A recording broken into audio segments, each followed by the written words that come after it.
இங்க பாரு, நீ எதை பார்த்து பயப்படுற? உன் குளத்தை காக்கிற காவல் தெய்வம் இந்த பூரணாங்குப்பம் ஒலக்கூர் ஐயனார் இங்க இருக்கும்போது கண்ணை திறந்து நல்லா பாரு. உன் ரத்தத்திலையும் உன் மூச்சிலையும் கலந்திருக்கவன் நான்டா. நீ ஐயனார்னு ஒரே ஒரு தடவை மனசார கூப்பிட்டா போதும், என் வெள்ள குதிரையில காத்த விட வேகமா பறந்து வந்துருவேன். நீ படுற கஷ்டம் எனக்கு தெரியாதா?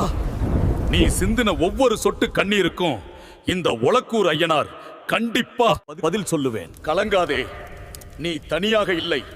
எவனாவது உன்னை எதிர்த்து நிக்கட்டும், இல்ல விதியே வந்து உன்னை மிரட்டட்டும், அது எல்லாம் என்ன தாண்டித்தான் உன்கிட்ட வரணும். பூரணாங்குப்பம் மண்ணுல அருள் பாலிக்கிற இந்த ஒலக்கூர் ஐயனார் மேல சத்தியமா சொல்றேன், உன் வீட்டு வாசப்படியில ஒரு எறும்பு கூட உனக்கு தீமை செய்ய நான் விட மாட்டேன். உன் வம்சம் வாழையடி வாழையா தழைக்கும். உனக்கு ஒரு குறைனாலும் அது உனக்கு வந்த குறை இல்ல, அது இந்த ஒலக்கூர் ஐயனாருக்கு வந்த குறை.